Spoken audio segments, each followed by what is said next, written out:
You were the first Australian employee at Bumble. How'd you get that gig? I've met this woman who co-founded Tinder. She's starting a new app called Bumble. I think there are a lot of assumptions about what the first employees got. There were definitely things I'd learned at Bumble that made me feel like a different take on OnlyFans could be successful. You raised over $10 million. One press article ended up getting us $2 million from the biggest fund in Australia. We offered someone $100,000 for a domain and they said no. This has always been a topic that I don't really speak about. I'll be really honest. The money talks, let's keep it real. Michelle Battersby, founder of Sunroom. You can introduce Sunroom how you would talk about it. I mean, I change how I introduce it all the time, which is so bad. But Sunroom is an app for women and non-binary creators to monetize their content. A little bit like OnlyFans, but without the porn, or a little bit of a Gen Z take on Patreon. Gen Z take on Patreon, like that. So you were the first Australian employee at Bumble, or how'd you get that gig? I used to work in corporate finance. I was an HR generalist at investment banks like Citibank, UBS, and I was 24 or 25, and I just felt like I was challenged in HR, but I couldn't see myself doing it for the rest of my life. And I was basically looking around the room wondering like why people cared more about their job than I did, and that feeling really bothered me. So I started speaking to friends, basically talking to them about what they did, if they liked it.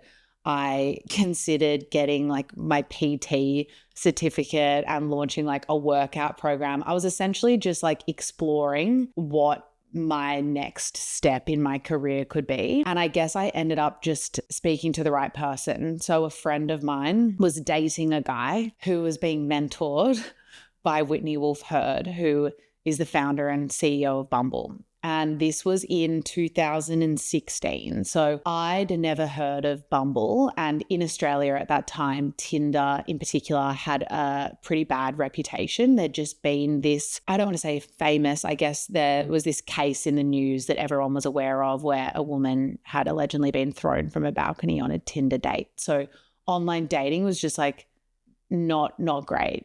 So my friend was like, I've met this woman who co-founded Tinder. She's starting a new app called Bumble. She's looking for an Australian woman to launch it into Australia. I think you should talk to her. And I kind of avoided her because of, I guess, the stigma around dating at the time. But Whitney was really persistent. And so I ended up getting on a call with her, and it was one of those moments where I just can remember kind of everything about that day. Like I can remember where I was sitting, what I was looking at, and she just started speaking to me about the culture she was creating at Bumble. She already had the idea for Bumble BFF and for Bumble Biz, and she explained it to me like Facebook is the place you go to connect with people you already know.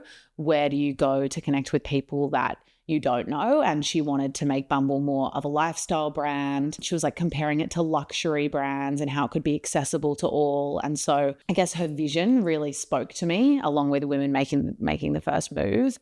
And yeah, because I had nothing to lose and no idea what I was doing with my life, I just thought I should probably give it a crack. So I quit my job, and the deal was if I could get Bumble to 1 million registrations in Australia, they would create an entity. So I essentially like started my own company to start Bumble and prove that Australia would be a good market for them to invest more into. And we ended up getting to 1 million registrations within about a year. And I hired the founding team and then went on to launch Bumble into like 5 other countries. I mean, Bumble's obviously huge. Whitney is a billionaire, right? Like that's like I've seen like her face on magazine style things. Yeah. What can you say about how someone in your position, or how you did as being like the first Australian employee, not a founder, but someone like that? Like, do you get some crazy stock options? Like, how does that, I mean, you say what you want, but it's such like, this has always been a topic that I don't really speak about. That's because fine. People are always like, I think there are a lot of assumptions about what the first employees got.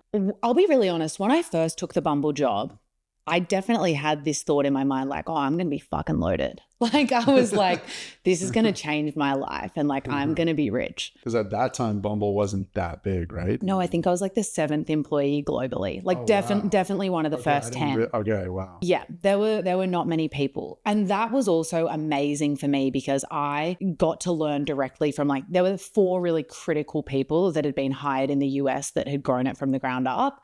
And I just got such direct access to them. They basically handed me the playbook and I just applied it to an Australian audience. I definitely had some financial upsides, but I don't think it would be what anyone would expect. Like there were some stock options, but like it's much smaller than you would imagine. But I like to think about my time at Bumble is it actually made me so rich in other ways. Like it gave me social capital in Australia, which I have then been able to leverage in starting my own business and making, my next move. Whitney ended up investing in my own company, and that was actually worth so much more to me than any money that Bumble could have paid me, because then I could go to investors and say, yeah, like we've got these angel investors involved, and just having Whitney's name involved really benefited me.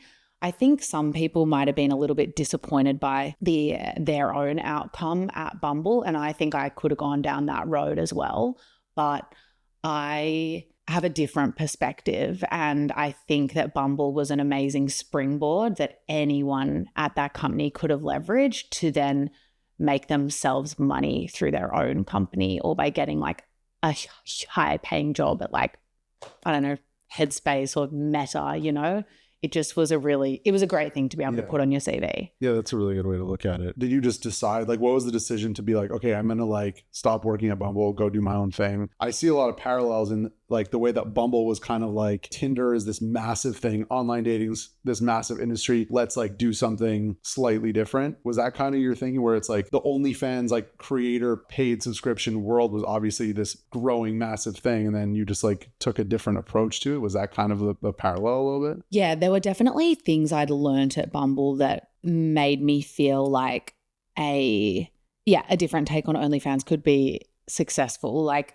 a lot of creators out there, when my co-founder and I were doing our research, we basically just started speaking to tons of creators about their experiences online, if they were monetizing their content or not. And for the ones that weren't using OnlyFans or weren't using Patreon, brand consistently was coming up. Like they couldn't really see themselves in those products. We were also hearing stories about creators who'd gone on OnlyFans and then they were losing out on brand deals because of the association. And I don't agree with that. Like I don't think it should be looked down upon to use OnlyFans, but there is a stigma. And so that created an opportunity for us to come in, do something slightly different and serve an adjacent kind of category. So those are a lot of the creators that we see on Sunroom. Like they're creators maybe on the cusp of OnlyFans, but they don't want their boundaries to be pushed, and they don't want people assuming that they're doing like porn or nudes. So Sunroom's an app, and because we're on the App Store, we're not allowed to host porn. Apple will kick us off and Google will kick us off. And so that means we have different community guidelines, but we're still a little bit edgier than Instagram and TikTok, because we were also hearing that a lot of plus size creators or creators of color or creators that are actually just opinionated were having their content removed or were losing their Instagram account. So we kind of sit in the space between Instagram and OnlyFans. I think a lot of people are in jobs and they want to go do their own thing. Like, how'd you make that transition? I mean, you mentioned like Whitney being like your first investor and a mentor. Yeah, how did that all happen? When I was at Bumble, the wheels started to turn for me a little bit, especially when I started leading the launches for Bumble into Hong Kong or Indonesia or whatever. And I realized that there was basically a recipe that could consistently be rolled out and bring users onto the platform. I guess that was giving me confidence that maybe I could start my own company where I help other American apps launch into different markets in APAC. And I guess it lit a bit of an entrepreneurial fire inside of me. And then I think it came down to timing. Like it was 2020. It was the pandemic. In 2020, OnlyFans was blowing up. That's when you were hearing those stories about, Bella Thorne making $1.2 million in a day and things like that. And it was, emerging itself in pop culture. And my co-founder actually was the lead designer at Hinge and one of the first employees at Hinge. And she's also an Australian. And she reached out to me and was like, I really want to build, something in this space. The creator economy is blowing up. And it just, I don't know, I guess with starting your own company, it was like this thing I just could not get out of my head. Like once she started speaking to me about it and I started speaking to all the influencers I knew about the possibility of building something in this space, literally all of them were saying, yeah, I would use something like that. So that is what led me to actually take the leap, is like that validation from creators. And basically everything creators were saying to us is what informed our product and like the features that we built first. Like one thing we have on Sunroom is we patented this anti-screenshot technology. So you can't take screenshots, you can't do screen recordings. And that was like a big part of what would help those creators on the cusp of OnlyFans, like actually start monetizing their content. Like maybe it is some spicy pics from time to time, but maybe it's also like, well, I don't know, if you've been cheated on, like why you broke up with your ex, like juicy stories that you might not feel comfortable putting out en masse on Instagram. Yeah. I think there's a lot of confusion with fundraising just in general. Like people don't really understand how it all works. And I don't really even understand. But I mean, you did it. You raised over $10 million. 7 million US. Okay, yeah. Over 10 million Australian. 10 million, okay. Yeah, close enough. Yeah. 7 million US. That's a really big number. That's, like a lot of money to raise. How was that process? Like, did you guys know right away, like we have to raise money to do this because it's a big idea? Yeah. So it wasn't something that my co-founder and I like could have financially bootstrapped ourselves. Like it does cost a lot of money to build an app, to hire engineering talent.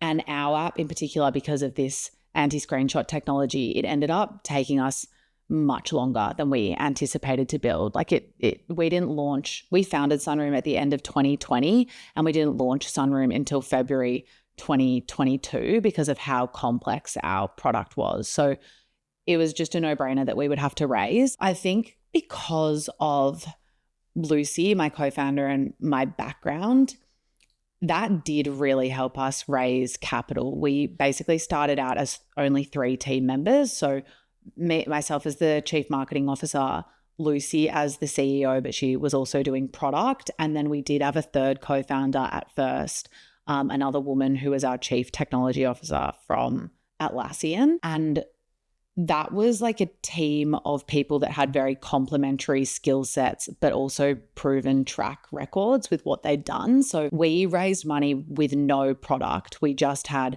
the 3 of us, a waitlist of 100 founding creators that I had recruited, and wireframes of what we were going to create and like what our feature set was going to look like. And we basically took that to angel investors, so people from our networks, like people that Lucy and I had worked with previously. And once one person was in, the thing with fundraising, it's definitely about generating momentum. It's a little bit like dating. Like you want something to seem so hot and like everyone wants it, and you're gonna, there's a risk that you're going to miss out on this red hot opportunity. And so it happened very quickly. I think in our pre-seed we ended up raising 2.3 million at first. And that was probably like the peak, probably still is like the highlight of Sunroom, just how quickly that happened and how many people wanted in.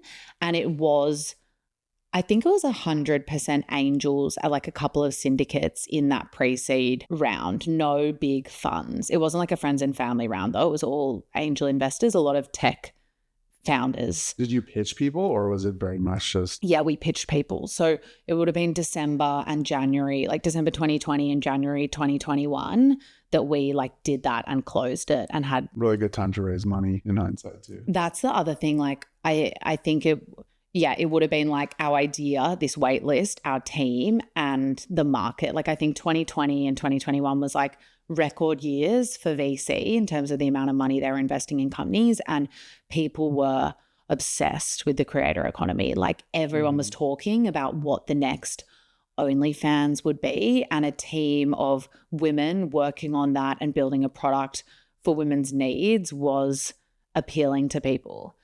That was the easy part, because it's much easier to like talk the talk and sell something and like paint a picture of your vision than it is to like, well, now you've got to build it and you've got to back it up. So we did like a seed and then a seed extension, and that's how we've raised 7 million. And it was in our seed that we started speaking to bigger institutional investors.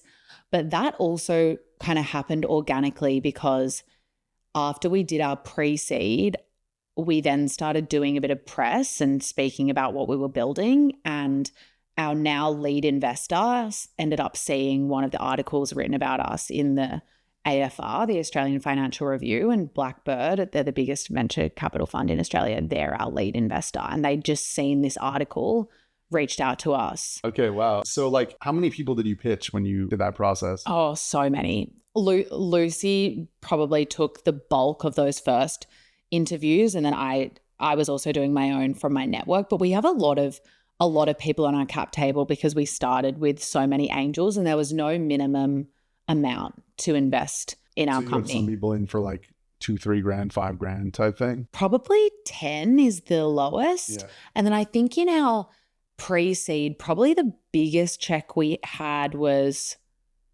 350. So yeah, like the pre-seeds was made up of a lot of individuals. That also made things much faster. We would just do like 1 to 2 calls with people. And then because we had this like rolling momentum, it was like, okay, we're closing on Friday. So you need to let us know now. And some people we knocked back as well. We like didn't want to overextend it. Did you have some where you're just like, you did like a 10-minute pitch or like not even a call and someone just wrote a check for like 300 grand or something? Whitney actually was like, I don't even need to see the idea. I'll just give you this. But I was like, actually, I really want to show you the idea because I really want your opinion. So yeah, I think if like people had worked with, for the people that had worked directly with us, like I brought on maybe 4 investors that I had worked with. So I guess they already knew a bit about me. Like that makes it easier. That's why I think if you are building in tech or you're looking to raise capital, like maybe you do have an idea, it's such an advantage to actually gain experience in that industry and network and meet people and show people who you are and what your work style is like. Because you just never know where it can lead. Yeah. There were also people that we spoke to where it was like, oh, they clearly aren't into this, and it's like a fuck no. You know, sometimes you end up on calls where it's so awkward and you feel like they're just taking the call as like a favor and they are doing something else at the same time, especially because we raised all our money during COVID. So like we never had meetings face to face. It was all over Zoom. Sometimes I honestly felt like someone was continuing on with their daily task because you're itching to them. And how does it work? Like it's literally just like someone's like, cool, I'm in. And then like they just wire the money to the bank account. Like, that's the crazy part. Like you just kind of watch this money come into your bank account. We raised on a safe note, which is kind of a like fast track way of doing things, I feel. But I mean, I've only ever done this once, so I don't really know. I think that was honestly the strangest part, is starting and ending up with, you know, a couple of $1 million in a bank account.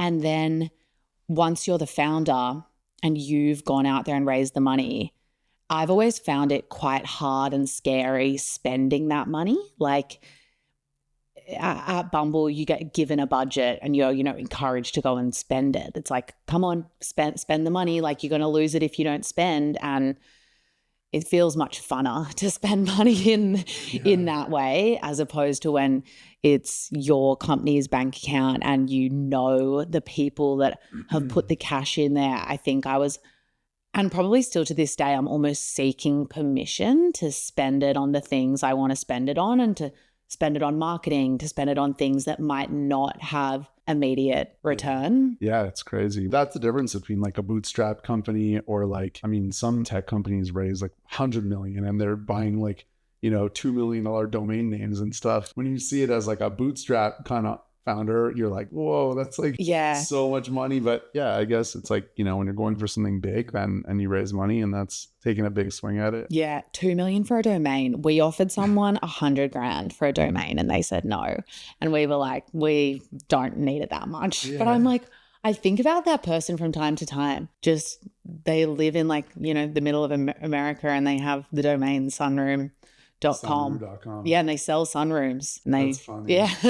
Yeah, I don't know. I'm like unsure what I think about domains and handles and stuff, because I used to think like, you know, I'm very like into design and aesthetic and, you know, kind of perfectionist. So I love the like clean thing of having like a .com but I think when you actually like figure out like, okay, let's say it's 100 grand, like, and you could put that 100 grand into like ads or something.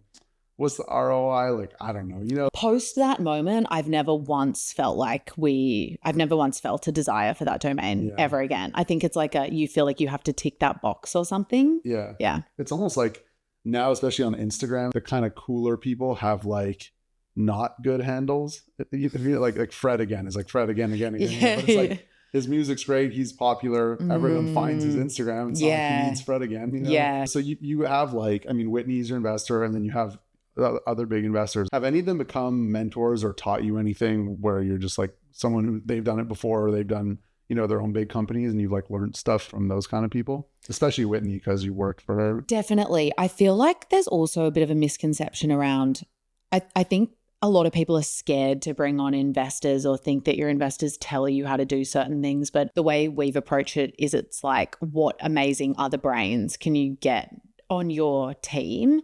And our investors have always been really hands off. Like we send a monthly update, and at the end of that update, we'll have asks. I will throw a question out there. We'll ask for intros. We'll ask to speak to someone who's dealt with a certain problem before, and certain investors will come back with tips, or they'll, you know, pass us on to members of their team.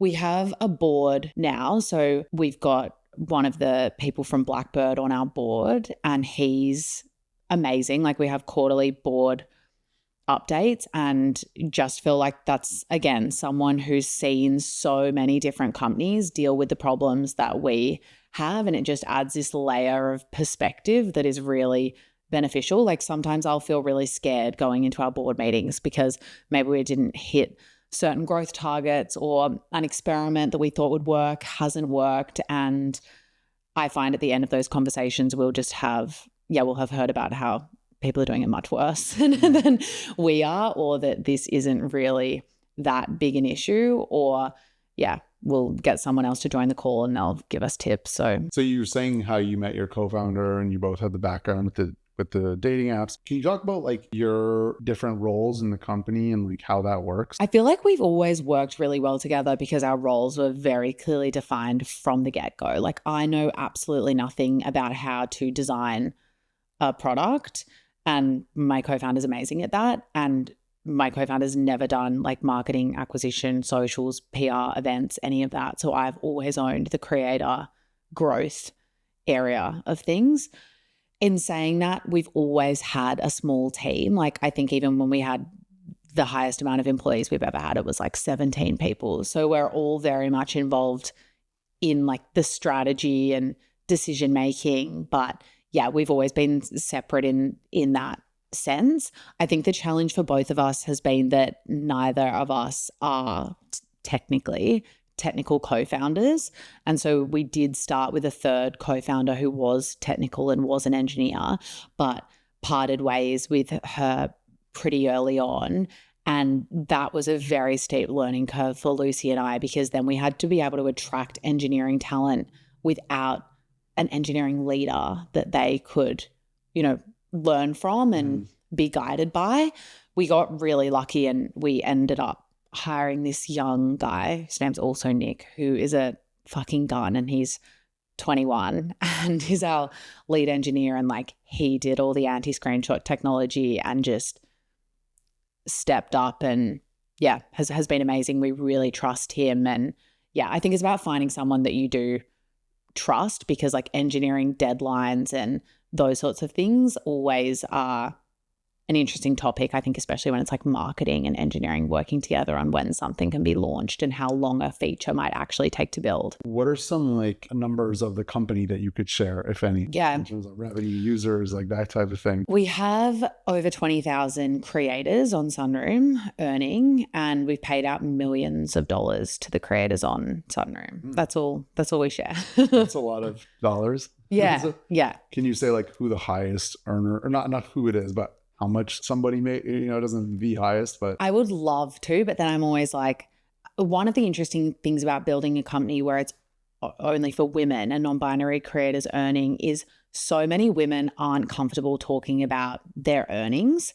And that's tough for us because creators talking about how much they've made on Sunroom is the best way for us to acquire more creators, because it just validates the whole thing. And a creator will see someone they identify with and be like, oh, if she can do it, I can do it as well. But so many of our creators just don't feel comfortable doing that. And I do get it, but there are creators that, are making tens of thousands a month, have made hundreds of thousands of dollars on Sunroom. There would be ones that would be close to having earned $1 million on Sunroom.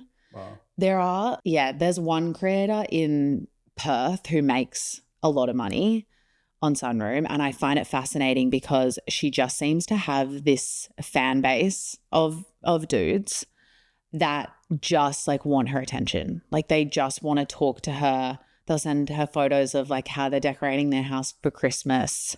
Yeah, it's very innocent, but I think it shows that attention is a currency, and like intimacy on Sunroom exists in non-sexual ways as well. And she will send videos back being like just sitting on her couch being like, hi, Ryan, just got back from the beach. Ryan's a made up name, by the way.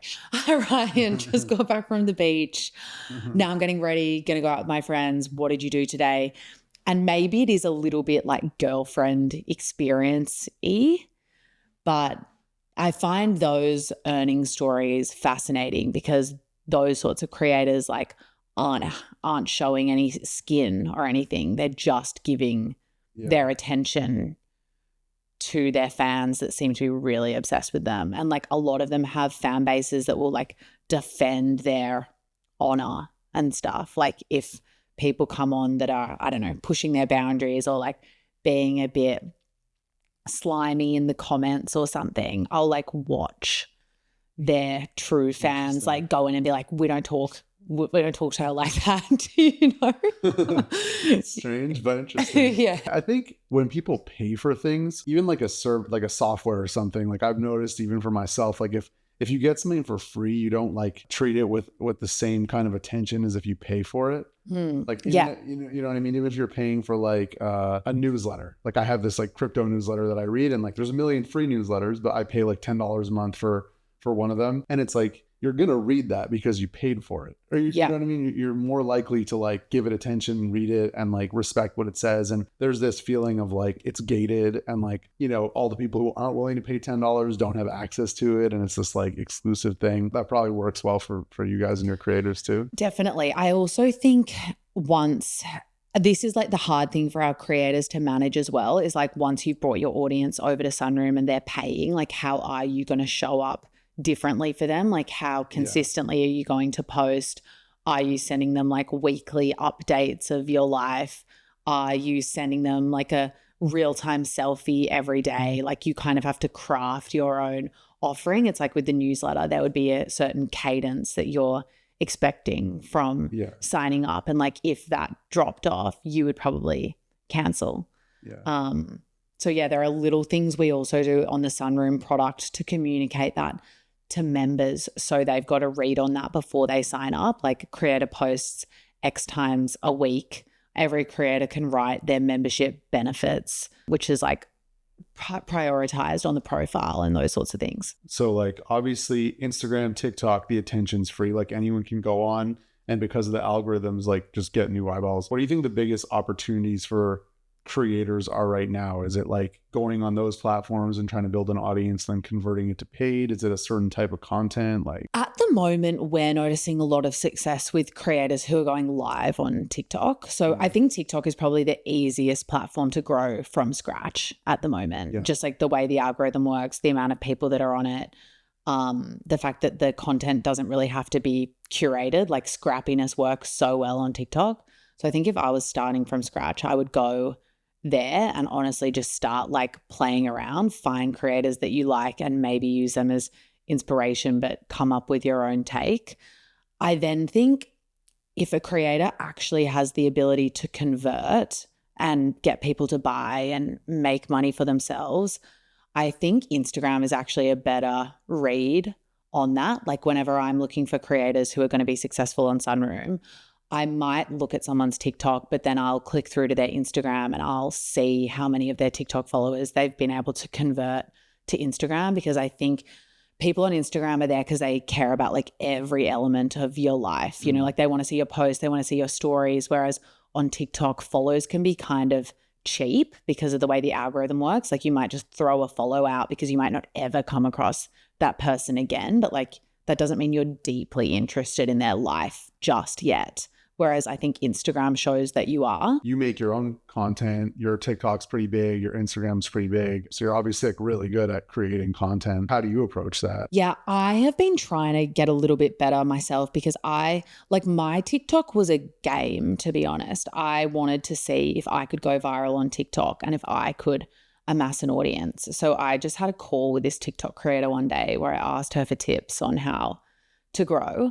And she said, treat TikTok like your Instagram stories and just be really scrappy and like shit post. And it was hearing TikTok be positioned like that was an unlock for me, because I do post quite a lot on my Instagram stories, but I also run a very active close friends on Instagram. So I was like, maybe I'll just be a bit more like close friends on TikTok. And I ended up just posting this video one day, which just opened with, I'm sick of all the aesthetic shit on TikTok, so welcome to Gross Girl Talk. And then I took people on a tour of my house where I just showed like my bed that was unmade, my couch that looked like shit, dog toys everywhere, my breakfast that I'd left on the bench. And I checked the hashtag Gross Girl Talk and no one had used it.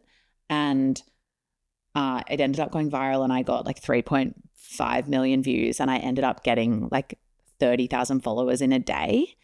And I thought, okay, like Gross Girl Talk, people are into this. And so just consistently, TikTok is pretty addictive once you've gone viral. Like they really trap you. And so for a few weeks, I just only posted Gross Girl content. And it was really fascinating, but it wasn't something that I like wanted to keep doing long term. I honestly just felt like as a marketer, you should be able to come up with something that appeals to the masses. Like that's the point of marketing. So it was kind of a test. I was like testing how good I was at that. And every now and then, I suppose when I'm seeking validation, I just run the test again. Like, I don't know, a few months ago, I did one. It's like everything, things all girls say to their boyfriend.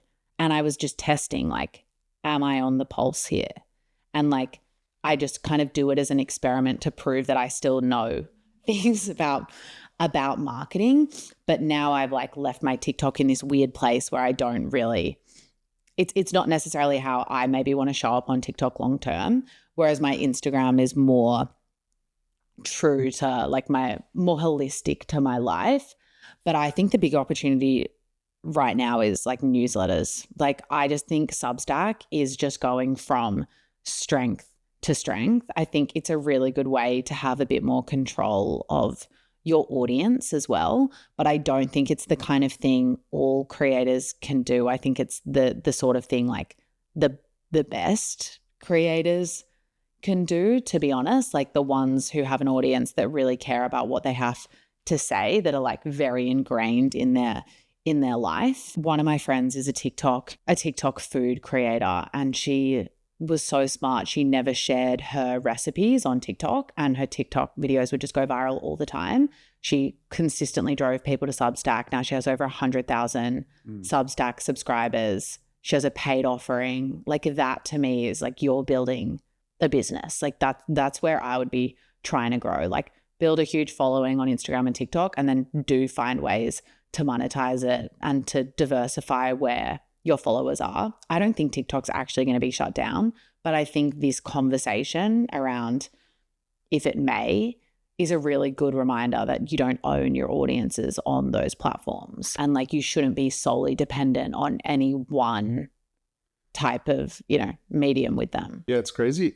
Newsletters are like kind of, emails been around for whatever, 40 or 50 years, whatever it is. Yeah. And it's like, it continues to be like the thing that's the best to build. Yeah, exactly. Like you said, it's like you could build this thing and then they change the algorithm. And, even YouTube, like I know a lot of people who built up a huge YouTube and then one day it just like stopped converting. And it's like, okay, you have 100,000 subscribers, but you're getting 500 views. Like you can't do anything about it. Yeah. Whereas an email, at least it's going to people's inbox or text. And yeah. So people are definitely going that route. It's also challenging you to come up with different ways to connect and deliver content to your audience. Like some people prefer reading. A lot of people are spending time sitting at their desk at a computer all day. I think people are also just changing the ways they want to connect, like IRL events and meetups. I think where after the pandemic, everyone's desperate for more community. So maybe you aren't a creator who has the ability to run a newsletter, but maybe you are the kind of creator who can do meetups. Maybe you could get people to pay for live events. Like, yeah, just diversifying, I suppose. And I think with your content, it's almost just like you just say what people don't really want to say, right? That's kind of, you're just like honest, and then people resonate with it because it's like, yeah, I feel that way, or I leave my bet unmade or whatever. I think a lot of people are just not willing to go to kind of like say those things out loud, and like you can get really far, like as you have with your content, just like saying those things kind of. I do think like, even though how I was saying find creators and then take inspo from them, I do also think you have to ask yourself, like, does the way those creators like present or shoot their content come naturally to you? Because that was the thing that was a blocker for me. Like, I'm not capable of creating really aesthetic, pretty content. Like that's just not something I can do. So I don't have the option to do that. So it's like, all right, I still have things I want to say, and it's okay to like present that in your own way. But even like I haven't shared content in a while, and it's because I've been trying to come up with my own social media strategy, and like maybe I need more of a schedule, and I don't really know like if I should stick to any one niche. Like I've spoken about business for so long, but now I'm also a mum. There's like this whole world of how you manage your time once you're a business owner and then you're a mum. But then like people also sometimes are interested more in like fashion or family. And so I don't know what direction to take it. But if I actually just went out on my socials and started speaking about that, like that would actually get a lot of engagement, and it would help me figure it out. So I think even talking about like how you're stuck and why you're stuck is really a good strategy. Like that's how it happened for me on TikTok. I was literally just standing in my kitchen and was like, I'm never going to be able to create this pretty content, but like, oh, I can create this. And like, it resonates. Yeah. And the mom stuff is really good too. I mean, there's so many moms, of course. And it's like, I feel like they're all trying to relate and like understand how people manage time. Yeah. The mom community is like very highly engaged. Like we have a lot of mummy bloggers on Sunroom as well. And I think that's a category that really have the ability to monetize. And like a lot of the things you want to speak about as a mom can be judged, or like it can be a bit polarizing. So being able to speak to those experiences in a safe space where like it's gated by a paywall is really appealing to people. But I also think there's a bit of a lack of representation around mum content from people that have full-time jobs, which is why I wanted to share that sort of thing. But then on the flip side, like it's really hard to find the time to do that, like because you don't have any time. So I think that's why there's like a bit of a shortage of that. What do you think, like developing a personal brand and doing your content? I mean, you've gotten a ton of great press for your company. You were able to raise a bunch of money. Do you think like that helps with all that? Yeah, it does. Like going on my Instagram stories and talking about the fact that I was starting a company led me to get DMs from people that work at huge funds that I had no idea followed me, and like got me, like led me to raise money. You know, one press article ended up getting us $2 million from like the biggest fund in Australia. Like that's that's wild. But it can be so, it is really hard to show up online when you're building something. I definitely felt unsure of how much information I should share. Like, how much do you gatekeep? People always say how important it is to build in public. But when you're doing it for the first time, you're like, oh, what if someone steals my idea? Do I need an NDA?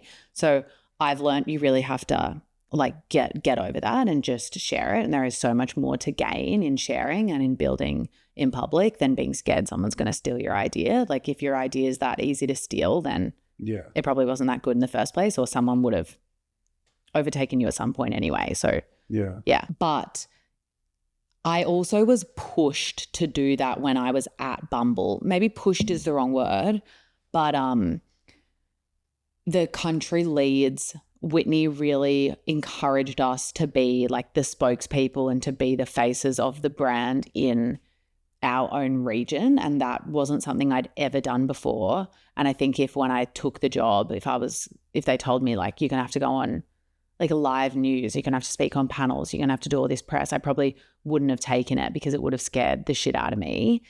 But once I was in the situation, it was like I was responsible for growth. And if I could use myself as a marketing tool, I was down to do it. And you had to become a little bit shameless. Like, I can remember the first time I posted about Bumble on my Instagram, and I probably had like 800 followers, like who am I posting to? Who cares? And I felt so icky and so weird to like start speaking about a brand. Like, yeah, it just was so not natural to me, but I just kind of pushed myself to keep doing it. And it's weird, like you'll probably start doing something and it'll feel icky and it'll feel uncomfortable, and maybe people are judging you. Like I felt like I was being judged, like maybe I was a glorified like promo girl or something, but weirdly it like ends up working out, and then you're actually promoting to people who care.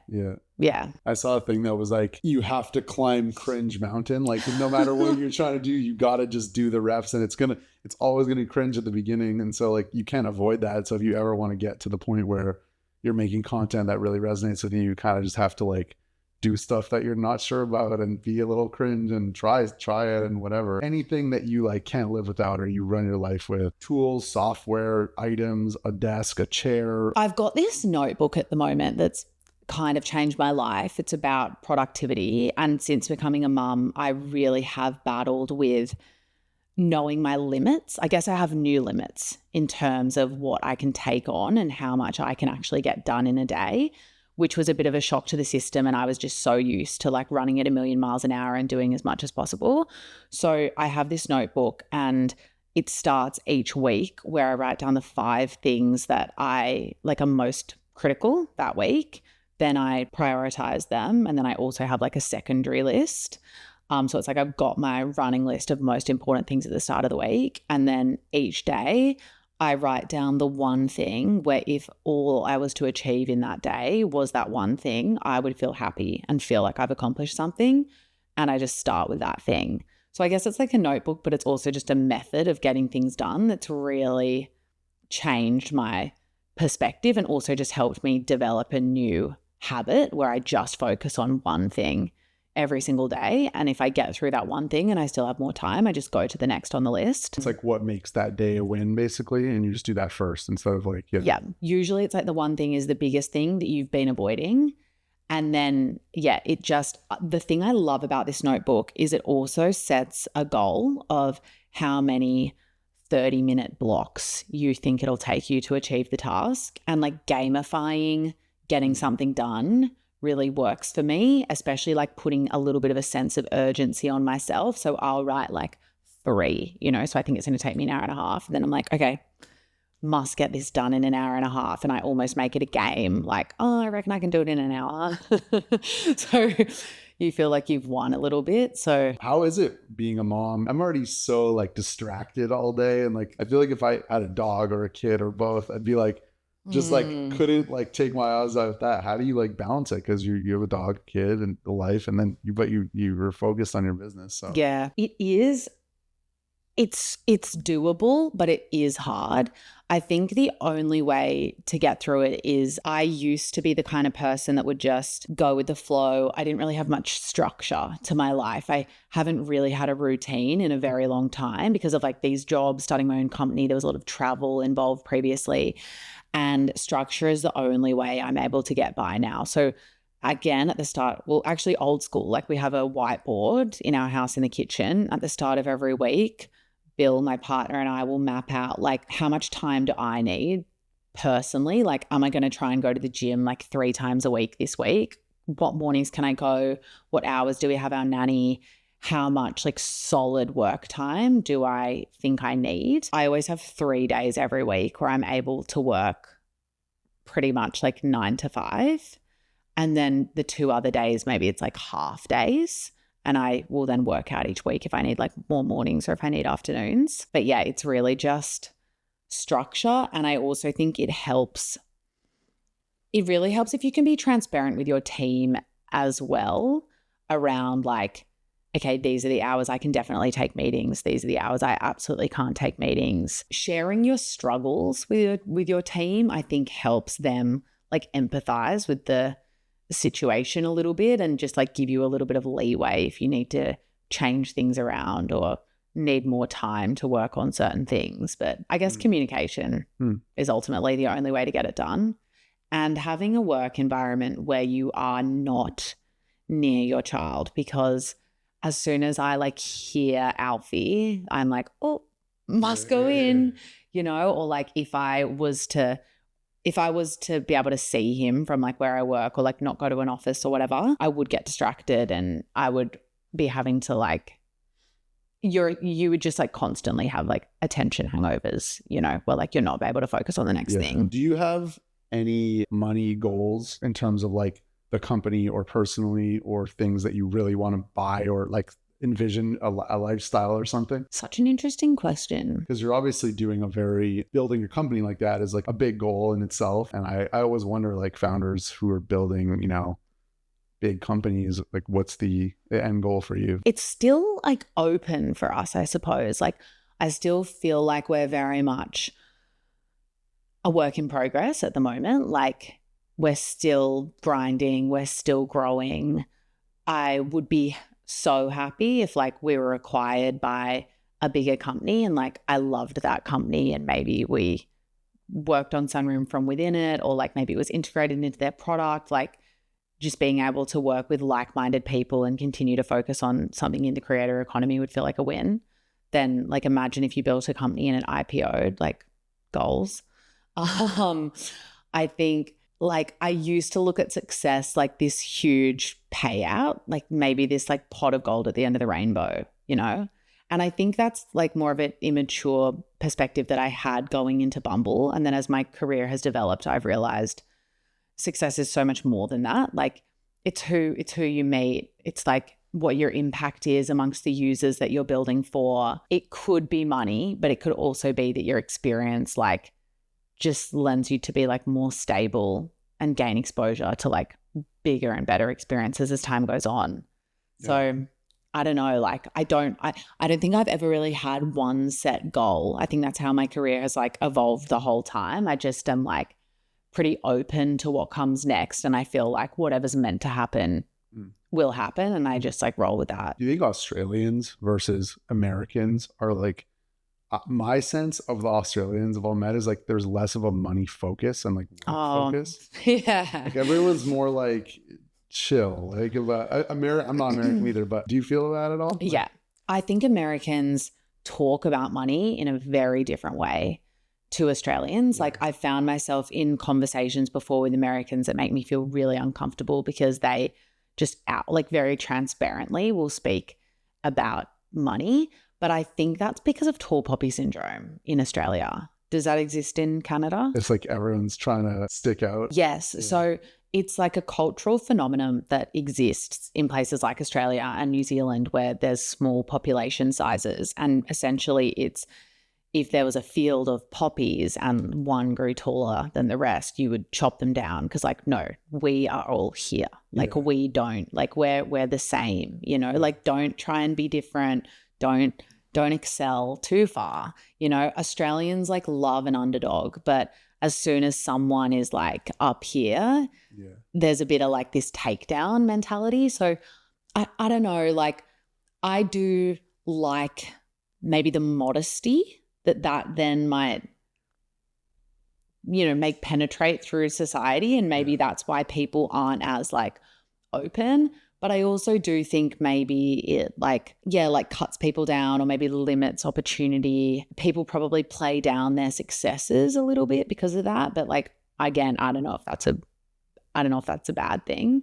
But I do feel like America, it feels like people really want you to succeed and people get around each other and people really help one another. In Australia, it feels a little bit more gatekeepy, maybe because there actually isn't as much opportunity. But I prefer the mentality of like, there's enough room for everyone. There's enough to go around. Abundance mindset. Yeah. Canada is like a watered down US. Like it's the same That sounds kind of good. It's the same kind of culture, but everything's just a little toned down. There's obviously still great entrepreneurs, great Canadian companies, but not the same level and not like everywhere.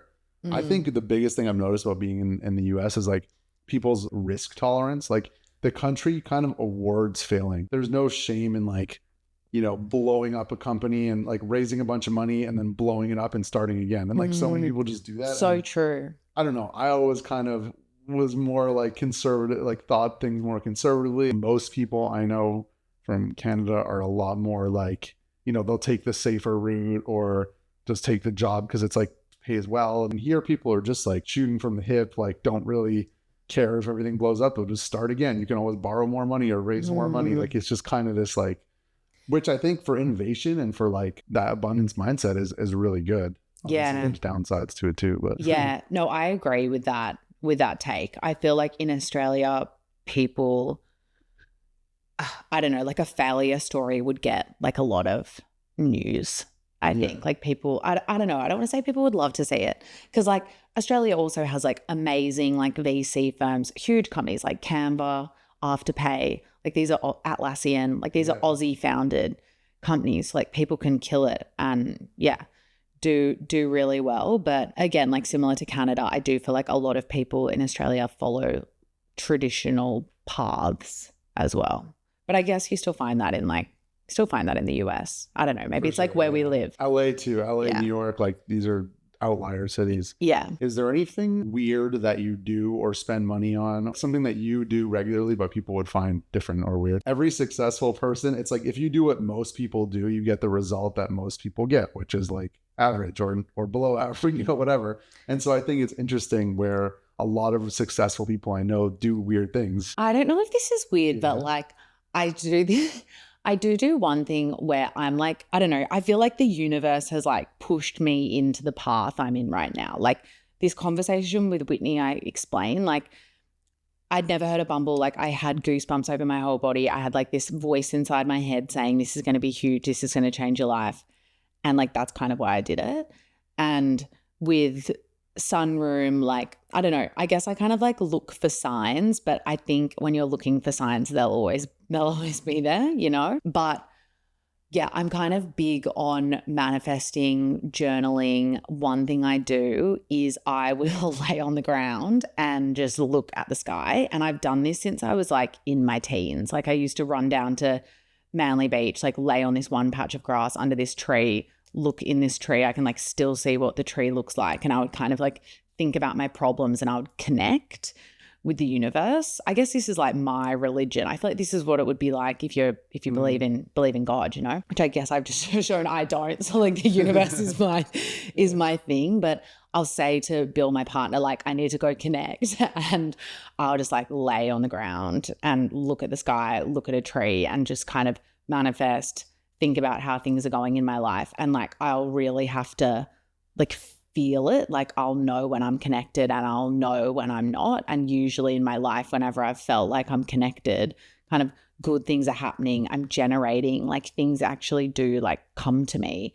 And when I'm not connected, it doesn't. And I'll like have to actually work to like get myself back there. So I'll kind of go through a process of like writing down what my problems are, really like sitting in those emotions, allowing myself to feel it. I'll allow myself to like get pretty down and like beat myself up about something. And then I'm like, okay, I've done that now.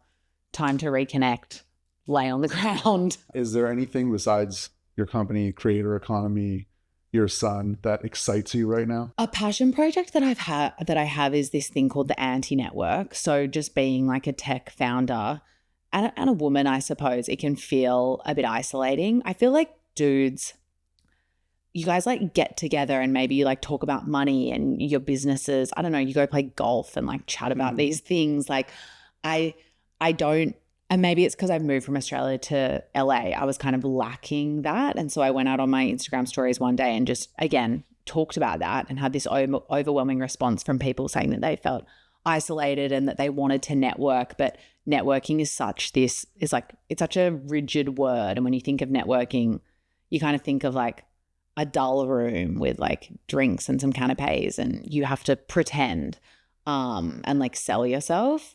So I ended up starting this thing called the Anti-Network, and I do these like pop-up events where I just bring business people together and we'll get like a entrepreneur that I know to come as a surprise guest and chat to people. And I just love what I was saying about how I think people really need community at the moment. So I'm loving like doing things that bring women together for free that aren't like very structured and connect. That's awesome. Yeah. So I'm excited about that. And that's basically all I have time for. That's great. Well, thank you for coming on. Thanks for having me. Yeah, I ain't really got a flex. Been putting work in so you know